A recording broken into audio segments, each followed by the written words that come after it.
Нет ничего лучше, чем невзгоды. Каждое поражение, каждая душевная боль, каждый проигрыш несет свое зерно и свой урок, как улучшить свою работу в следующий раз. Это сказал духовный лидер Малкольм Икс, а меня зовут Ирина Ефимова, и это программа «Якутия в деталях». И моя сегодняшняя гостья – чемпионка мира и России по масс-рестлингу, мастер спорта по пауэрлифтингу, художник и просто сильный человек, красивая женщина Марина Федоренко. Здравствуйте, Марина. Здравствуйте. Почему масс-рестлинг? Чем он привлекает? Ну, он объединяет в себе много. Например, я пришла из силового вида спорта. Здесь и силовые качества нужны проявить, и единоборство. Плюс здесь можно не касаться соперника, только через палку, через помост. Очень удобно. Менее травмоопасно, чем единоборство? Или нет? По-разному. А что важнее для масс-рестлера? Руки, спина, ноги? Все, тут нельзя так разделить. Просто нужна общая, хорошая физическая подготовка. И руки, и ноги, и спина. Все вместе.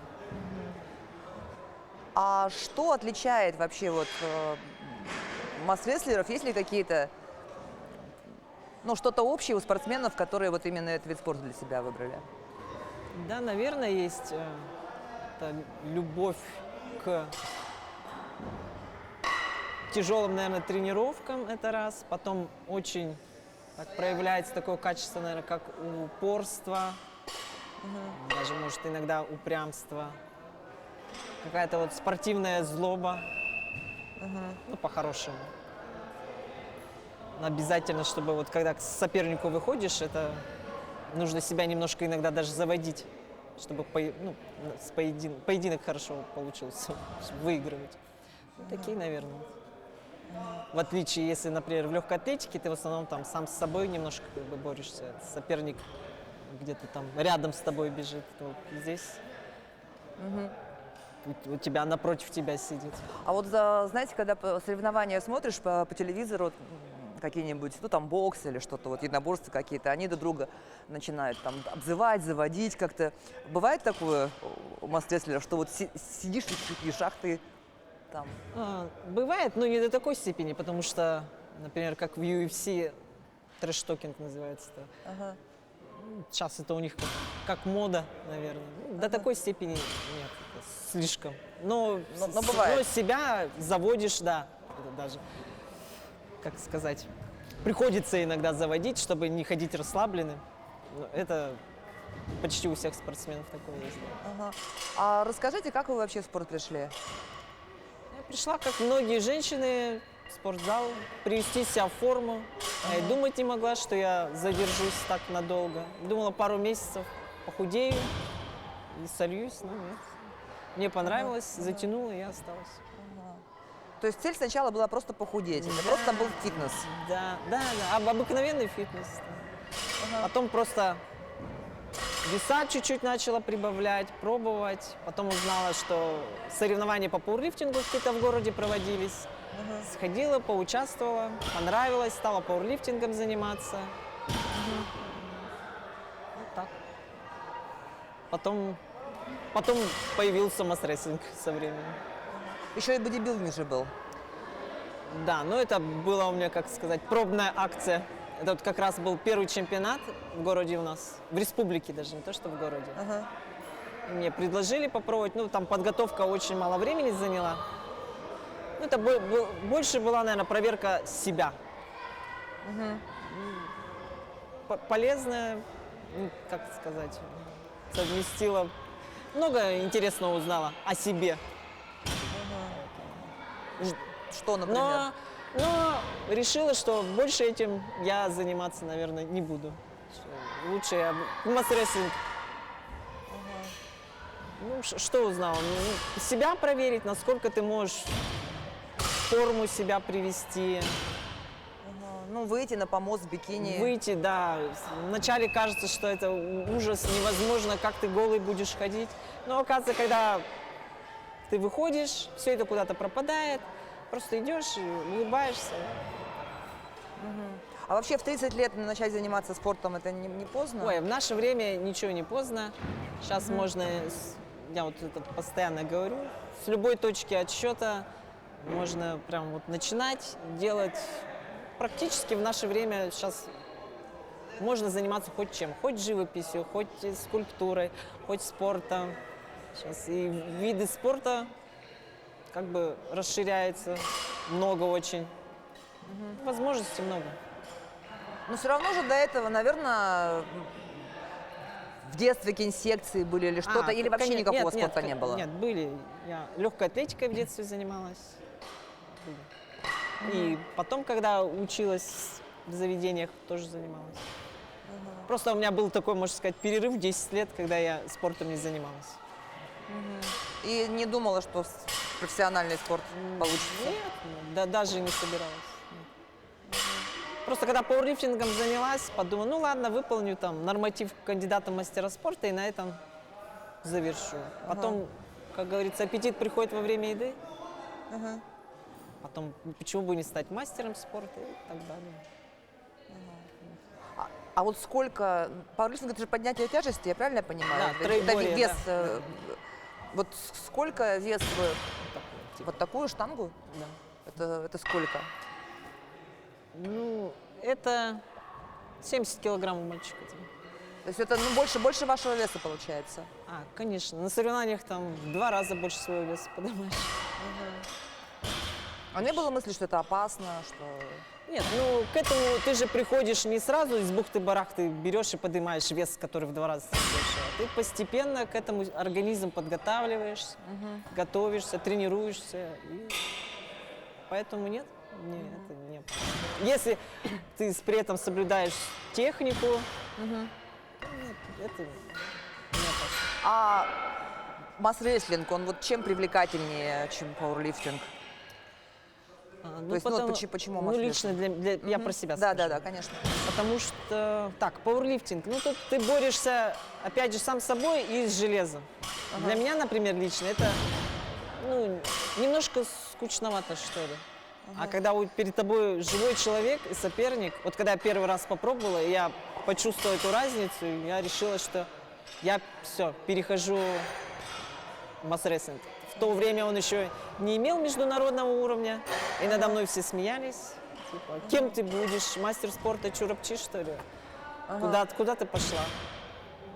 Время показало, что просто, как сказать, ну, когда свое чувствуешь, просто идешь, делаешь, а там все остальное потом приходит, так скажем. То есть, получается, вы поверили в этот вид спорта как вид спорта? Да, да. А как вообще? Сразу получилось? Поэтому понравилось? Как это вообще было вот первый раз? Первый раз, как раз я вот здесь тренировалась, и меня пригласили, попробуй. У нас, говорит, ну, там, через 2 недели будет чемпионат республики, нам не хватает в команде за город Якутск человека. И чтобы баллы не сняли, ты просто, говорит, выйдешь, там, поучаствуешь, и все. От тебя много не требуется. Победы не требуется, просто никто не требовал. чтоб У меня команда было была. буквально только 3 тренировки. Я поехала такими большими глазами на все смотрела. Я думаю, сколько жила, я даже не знала, что такой вид спорта есть. Тут столько участников, столько болельщиков. Меня все это поразило. Потом я попробовала, я стала 4-й. Там, по-моему, 16 участников было. В каком году это было? Так, это было, ну, врать не буду, не помню, ну, лет 12 назад, может. Примерно так. Сейчас не скажу точно по годам.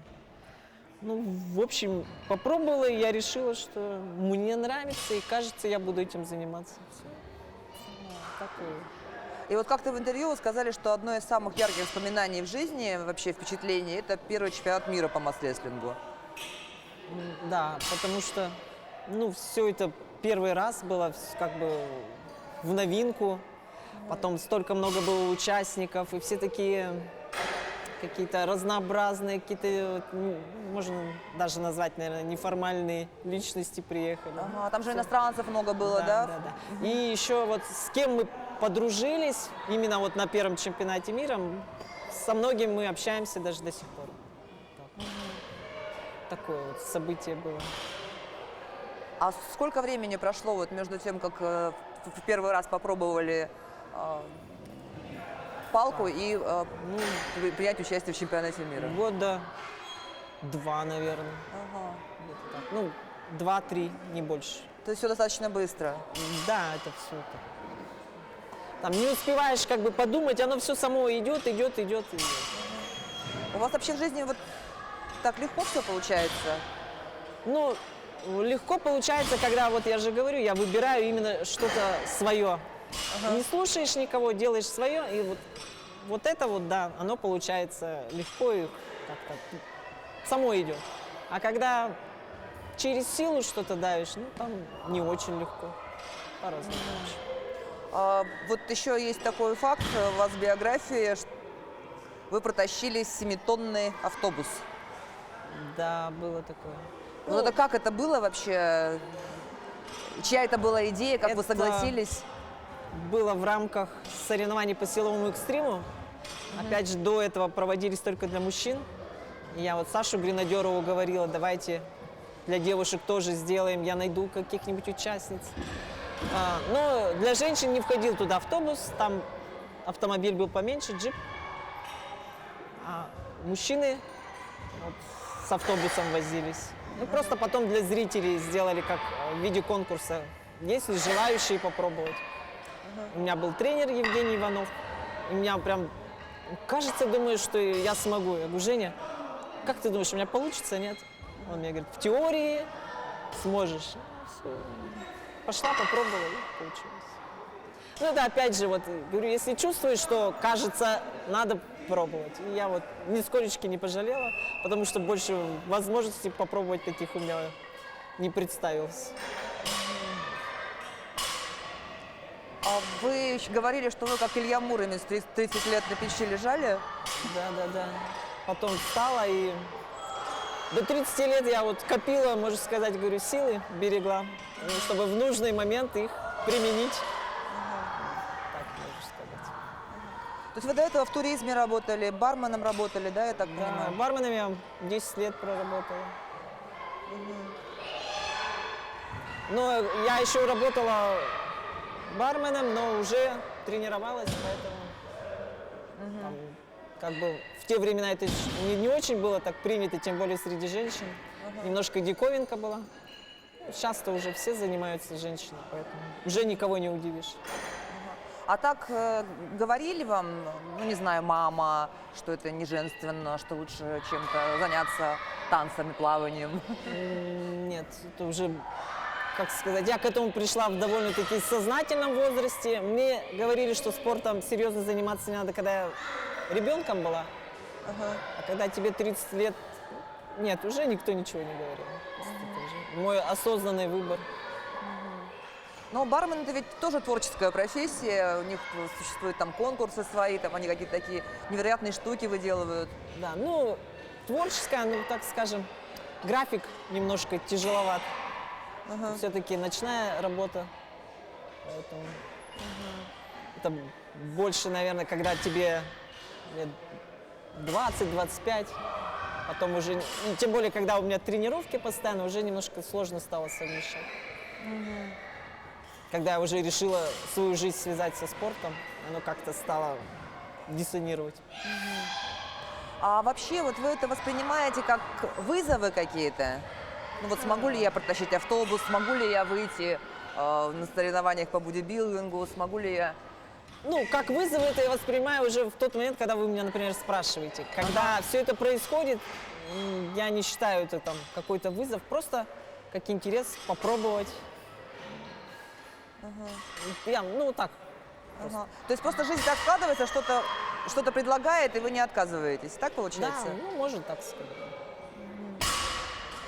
Ну и вот вы пропали в какой-то момент с помостов, участвовали, потом пропали, и вот, насколько я знаю, у вас обнаружили онкологию, если можно об этом Да, говорить уже, и я уже спрашивать. много где об этом сказала.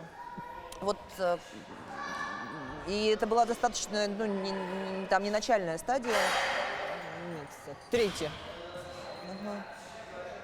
Так, и вопрос. Ну вот как вы это восприняли вообще? Ну, я была Как было? удивлена, наверное. Ага. Такой шок, что ли, сказать. Я не могла поверить, что это со мной могло случиться. Ну, а потом уже просто подбирали лечение и делаешь то, что по протоколу положено. Как бы так. Там уже некогда было переживать, расстраиваться или там впадать в депрессию. Просто делаешь то, что нужно делать. И вот большое спасибо спорту, он как бы закаляет. И даже, оказывается, вот в таких вещах ты уже подходишь и как с тренировками план, даже в лечении, например, можно применить это. Ну, вообще вот вы победили болезнь, потом вернулись обратно в спорт. Это вот вообще похоже на сценарий к какому-то фильму голливудскому. Ну или не голливудскому, а Нет, сахалскому. вначале я занялась спортом, чтобы восстановиться.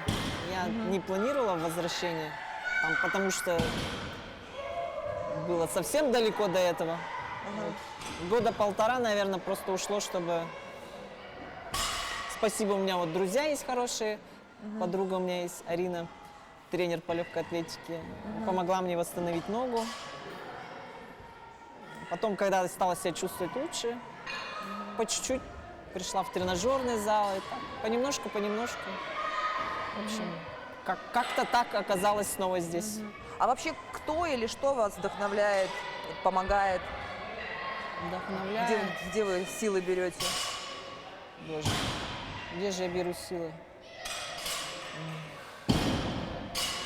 Вот с этим вопросом как-то, где же я их беру? Ну, не знаю, люди, наверное, которые тебя окружают, общие интересы, с которыми у тебя. Просто сейчас я мало общаюсь с людьми из какого-то другого круга, наверное, чтобы не распыляться, так сказать. То есть в основном спортсмены, да, вас окружают? Ну, в основном спортсмены, да. Ну, есть немножко еще там из творческих кругов, ну, по большей части это спортсмены. Ну, что еще вдохновляет? Природа, животных люблю, ну, такое, как бы обычно. У вас есть собака или кошка? И собака, и кошка. Вместе дома живут, не ссорятся? Нет, не слышится. А что бы вы посоветовали вот людям, которые в похожей ситуации оказались? Ну, с каким-то тяжелым заболеванием столкнулись, с чем-то вот Не таким? опускать руки, это во-первых. Пройти все официальное лечение. Просто я знаю многих людей, они впадают в депрессию, в панику. Ну, прям начинают говорить, что я уже умру, себя программируют. Просто надо бороться до последнего. Не отказываться, нет, там, то есть назначают химиотерапию, лучевую. Все пройти надо до конца.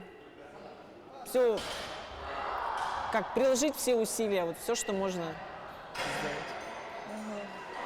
Потому что, я вот знаю, многие ведь начинают из крайности в крайность бросаться, там, лечиться народными методами какими-то. Нет, народными методами можно лечиться, когда ты уже прошел официальное лечение, когда миновала вот острая фаза вот этой болезни.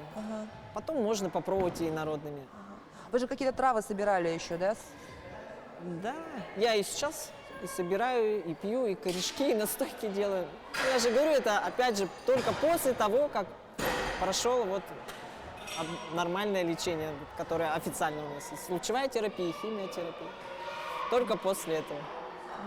А до этого я, конечно, никому не рекомендую там самолечением заниматься, травки. Это только после. Вот, а теперь давайте про картины. Да, у вас была выставка прям персональная, сначала здесь, я так понимаю, потом в художественной галерее Урдел. Ну вот вы до этого спрашивали, что меня вдохновляет. Опять же, я же говорю, люди, работники Мадуна мне предложили устроить в рамках, по-моему, чемпионат мира был, или до этого было. У меня здесь 2 выставки было. Давай сделаем тебе выставку. Посмотрели работы. И опять же, я не собиралась. И, в общем, первую выставку мы вот там в залах провели. Потом была вторая. А вторая была вот к чемпионату мира. Спортсмены все присутствовали. В общем, открытие было торжественное. И министр спорта был. В общем, все так по-настоящему. Потом, опять же, у меня подруга предложила, давай сделаем уже где-нибудь в галерее. И вот мы встали в очередь в галерею Ургел. Все официально. И за это время нам дали срок, количество работы, подготовились. Провели. В Союз художников не предложили вступить? Нет, чтобы в Союз художников вступить, там уже еще надо определенный фронт работы выполнить. Все. Надо тоже подготовиться. Сейчас просто, как я стала больше тренироваться, немножко на творчество сил уже меньше. Поэтому энергия в тебе одна. Опять же, распыляться тяжело. Поэтому творчеством чуть поменьше стала заниматься. А вообще трудно приоритеты расставлять? Да нет, я бы не сказала, что трудно. Жизнь сама так складывается, что за тебя уже делает выбор. Поэтому не особо, не сказал бы, что трудно. А вообще рисуете давно? С детства, как купили карандаши, стены, стала разрисовывать, марать. Пошло. И это сразу были какие-то фантазийные такие истории? Нет, нет, конечно, в детстве, как и балет. Потом со временем уже как руку набиваешь, что-то более похожее на картинку получается. Нет, но все равно же вы где-то учились. Ну, у меня было полгода, наверное, институт современного искусства, потом бросила. Вот и все. Ну, немножко там на курсы походила. А, ну поступили же туда, там же наверняка все да. равно был конкурс. Поступила, я говорю, недолго вот училась. А так в основном самоучка получилась. Но вот когда выставка была в галерее, когда председатель Союза художников сказал, что это вполне профессиональные картины, что-то вот внутри поменялось? Гордость какая-то появилась, нет? Ну, у меня с этим ненадолго это появляется. Потому что если долго, как сказать, гордиться собой и тешить себя каким-то успехом, это тебя немножко, мне кажется, затормаживает для дальнейшего роста. Поэтому не надо слишком почивать на лаврах долго. Я в себе это стараюсь пресекать. Сделал что-то хорошее и пошел дальше. А сами вы из Якутска? Да, я родилась в Якутске. Потому что, ну вот опять же, картина, да, там какие-то вот мотивы якутских сказок, что-то вот такое. Видимо, это все налагает какие-то, как сказать, да. Ну и люди иногда мне заказывают, и почему-то в основном именно с национальными мотивами. Так я удивляюсь тоже иногда. Ну, вот такие вот заказы. Вот. Причем это так все схвачено, как будто это для вас вполне такая органичная. Ну, потому что это же как моя среда, и вокруг то, что меня окружает. Я в этом особо ничего необычного не вижу. К тому же я интересуюсь историей, археологией, поэтому, наверное, оно как бы идет так, не режет глаз, что это Нучча нарисовала, да? Написала. А вот эти вот сюжеты, там откуда они берутся? Ой, да, с сюжетами-то у меня проблем нету. Главное найти время, чтобы это все Воплотить. Воплотить, да. Не знаю, например, в отпуске, позапрошлом году или в прошлом году было, по дороге еду, глаза поднимаю, над горами облака, как будто два богатыря дерутся. Ой, думаю, надо это вот запечатлеть. Быстренько карандашиком накидала, сфоткала. Вот сейчас над этим работаю. Так что с идеями, не знаю, или сказку какую-то прочитала, хочется тоже ее изобразить. Много. У вас есть любимая якутская сказка? Любимая. Ну, в детстве была у меня любимая. Ходила я еще в театр, помню. Как у дедушки с бабушкой. Не помню, как называется. Детей не было. И у них там под подушку камушек положили, проснулись. Там ребенок появился. Такое вот. А прям сейчас любимой нет. Я не скажу, что есть. Просто меня некоторые сказки удивляют, что в них нет какого-то завершения. Просто пошел за водой, дедушка зимой провалился под лед, утонул, вот всё. Вот и вся сказка. Вот и вся сказка. Такие вот. Не то, что любимые, но есть, которые удивляют. А вот это, по-моему, «Каменный богатырь» называется как раз, Ну, эта что-то сказка. такое, да. В детстве на меня сильно впечатление произвело, понравилось. Вот, кстати, он чем-то похож на Илью Муромца же. Он же там тоже Ну, очень долго лежал. наверное, да, что-то есть такое. А я только женский вот как-то Вот, да. аналог. Потому что он тоже там до скольки-то лет спокойно у дедушки с бабушкой жил, никаких подвигов Да, не да, да, помышлял. наверное, поэтому мне это нравится, потому что я уже чувствовала, что это мое. У вас вообще мужской склад характера? Как, как Ой, сами я вообще думаете? считаю, что в людях присутствует и в любом человеке и мужское, и женское, просто там, может, у кого-то в процентном соотношении чего-то больше, чего-то меньше. Ну, я бы не сказала, что у меня прям мужской склад характера. Ну вы же себя с Ильей Муромцем сравниваете, а не с Рапунцелью или с Но Белоснежкой. Просто у женщин таких персонажей поменьше, поэтому я сравниваю себя. Нет у женщин, которая сидела 30 лет, а потом встала и стала каким-то там персонажем. Поэтому с мужским, поэтому с Ильей Муромцем. А так вообще какие-то примеры вас вдохновляют? Примеры. Ну, ролевая модель, я не знаю, это называется.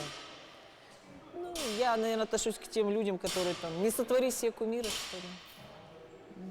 Поэтому, ну, кто мне еще может понравиться? Арнольд Шварценеггер.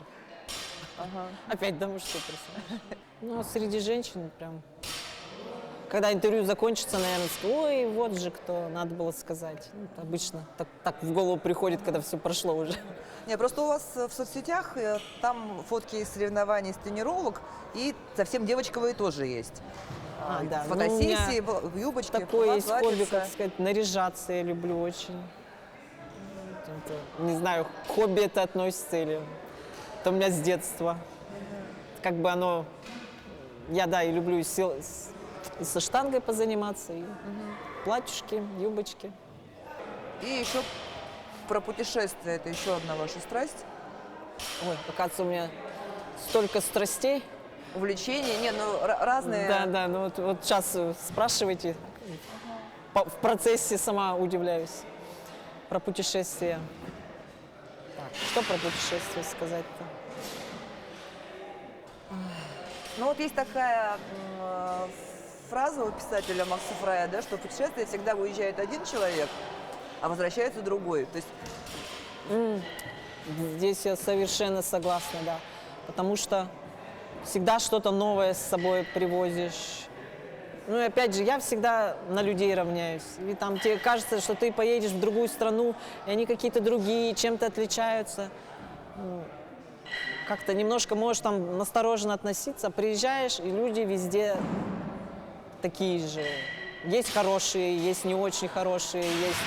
Да. И вот любую страну или любое там место, куда ты приезжаешь, самое первое, почему ты оцениваешь, это по отношению людей. Наверное, такое. Потом уже идет кухня или там достопримечательности или что-то такое. Вот последний раз, вот сейчас мы были в Узбекистане, соревнования проводились в городе Хивы, такой небольшой исторический город, и мне очень понравились там люди. Такие очень какие-то, ну, может, из-за того, что город маленький, отзывчивые, добрые, разговорчивые, не знаю, прям мне очень сильно понравились люди там. Неожиданно. А вот, ну, что самое интересное вообще в путешествиях? Это люди именно, да? Ну, вообще, не обязательно, ну, узнаешь что-то новое для себя, привозишь. И люди тоже, очень много интересных людей встречаешь. И главное, бывает часто, что в неожиданных местах куда-то заедешь в горы или на озеро, а там в это же время, ну, вот как когда мы были в Какую-нибудь историю Тыве, вспомните. да. Приехали там на одну турбазу, и в это же время еще какие-то люди приехали, и в процессе мы там стали общаться, и оказывается, один человек там был исполнитель горлового пения тувинского, и он там нам импровизийный концерт устроил. Это было так здорово, песня у него была, он на национальном инструменте играл про коня. как его убили, и на этом месте посадили дерево, из него сделали этот инструмент. И он так это исполнял, что прям аж мурашки по коже были. Как будто ты сам там присутствуешь. Вот такие моменты в путешествиях просто очень вдохновляют такие люди. Но это ведь активный туризм, да? Вы ведь, Ну, да, у меня больше, наверное, активный. Я не очень люблю просто лежать, попивать коктейль. Это не так интересно. Господи, это можно сделать в любом месте. Лег на даче у бассейна. Смысл ехать ради этого? Надо куда-то, не знаю, двигаться. Ну или может просто я сама, потому что активный человек. Мне интересно посмотреть достопримечательности. Если это историческое место, то обязательно сходить, ознакомиться. Ну, так. Ну и природные я люблю достопримечательности. А вот еще говорят, что люди делятся на тех, кто предпочитает море, и на тех, кто считает, что нет ничего лучше гор. Что лучше, горы или море? Лучше, когда и то, и другое, и рядом. Я не различаю тут горы, море. Это может быть просто, чтобы был водоем. И река, и озеро, без разницы. Но предпочтительнее, если есть все-таки Вода, да? вода. А есть такие места, куда хочется вернуться? Места, куда хочется вернуться. Да, практически в любое место, где я была, я бы еще бы раз съездила. Вот, например, я была на Байкале, потом съездила еще раз, в Кыргызстане несколько раз была. Вот, в Узбекистан я бы, наверное, еще в Самарканд бы съездила, потому что не успела. У вас есть мечта? Мечта? Нет, мечты у меня, наверное, нет, у меня есть планы, а мечты нету. Ну, мечта это такое какое-то сокровенное, что не хочется, например, мне об этом рассказывать. Есть планы, скажем так. Мечты это такое, что иногда я даже сама от себя стараюсь немножко придержать себя, вслух об этом не говорить, чтобы не сглазить, наверное. Планы есть, конечно. Планы, цели? Да, это есть. Ну, хотя бы с чем они связаны? Со спортом? Конечно. С творчеством, с На путешествиями? данный момент мои планы связаны целиком, можно сказать, и полностью со спортом. Да. Я хочу выступить в следующем сезоне уже на чемпионате республики. Потом, ну, это уже будет зависеть от того, как я выступлю на республике, и будет уже зависеть все остальные мои планы. Поэтому я сейчас очень готовлюсь к этому мероприятию, скажем так. Если я хорошо, ну это даже не только я, любой спортсмен, все зависит от твоего выступления на чемпионате республики. В дальнейшем это идет Россия, после России там мир, Европа, что-то такое. Поэтому надо себя проявить сначала здесь, на наших помостах. Ну, вы ведь были уже чемпионкой мира. Да, я дважды чемпионка мира, победительница Кубка мира. А что чувствуешь, когда стоишь на пьедестале? Вот? Что я чувствую? Сначала радость, потом у меня начинается в голове прокручиваться дальнейший план работы. Поэтому у меня, наверное, если люди там плачут, радуются, черт, у меня как-то, я иногда хочу это сделать, но я не могу. У меня уже в голове начинает крутиться дальнейшее, что работа какая у меня предстоит. Так. Ну, то есть такого нет, что вот, я просто о чем пыталась спросить, да, бывает так, что, ну, вот какая-то цель есть, и вот ты ее достиг, ты уже на пьедестале стоишь и все, и как бы, а что дальше? И дальше всегда можно придумать, что дальше. Или пойдешь на следующее соревнование, проиграешь, сразу цель появится. Поэтому тут такое дело. А в детстве кем хотели быть? Художником или спортсменом. Ну так Да? все и получилось. Больше никем я не хотела быть. Просто в те времена это считалось, боже, что это такое? С голоду ноги протянешь, это несерьезно. Сейчас я занимаюсь именно тем, чем я Хотела в хотела в детстве. Просто я знаю, что остальное, ну, это, как бы сказать, получилось бы у меня, но, может, не так хорошо бы. Поэтому, если ребенок считает, что чем-то он хочет заниматься, мне кажется, надо там поощрять его. А вот та Марина, которая занимается вот силовыми, и та Марина, которая наряжается, две разные Марины или нет? Ну, для меня, конечно, нет. А там со стороны, как людям кажется, я не знаю. Ну, то есть как вот это уживается? Ну, как? Обыкновенно. Ну, у меня это, как сказать, Ну, то есть никаких противоречий нет, не вызывает? никаких противоречий. А актрисой никогда не думали быть? Актриса. Я в детстве даже походила на театральный кружок. Но недолго. Потом что-то скучно, не знаю, почему-то стало. И желание пропало. На 3 занятия сходила, а не мое. Вот знаете, мне кажется, что человек, у которого сбылись детские мечты, это счастливый человек. Да, я отношусь к такой категории людей, да, счастливо. А что такое счастье, по-вашему?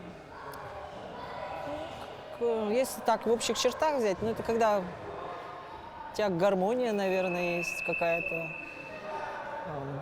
На душе, когда спокойно. Когда утром просыпаешься, опять же, это у меня, наверное, после болезни такое стало. Смотришь в окно, неважно какая погода, дождь, туман, солнце, снег. Боже, хорошо-то как. Ну, наверное, вот это и есть счастье. Ты больше ценишь жизнь, потому что знаешь, что рядом где-то есть противоположная сторона жизни. Да? Вот это и есть счастье. А вообще вот болезнь, насколько, как вы думаете, она... Вы говорите, это помогло вам оценить жизнь, да?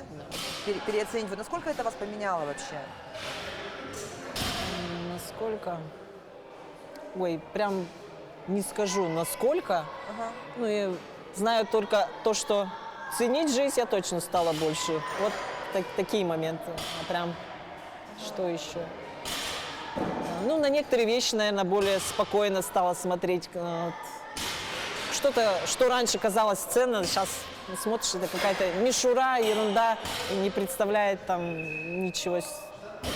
Как-то больше человеческие качества стала оценивать, чем, например, внешние атрибуты. Так вот. А что главное? Главное. В чем? Ну, в жизни. В жизни. Ну, найти себя, всегда оставаться человеком. Вот это, наверное. Ну что ж, я желаю вам удачи. Спасибо. Спасибо большое. Спасибо вообще, что пригласили. Все это мероприятие организовали. Спасибо. Спасибо вам за разговор. Это была программа «Якутия в деталях». Меня зовут Ирина Ефимова. Смотрите нас по будням в 19:15. Расскажем, чем живет Якутия.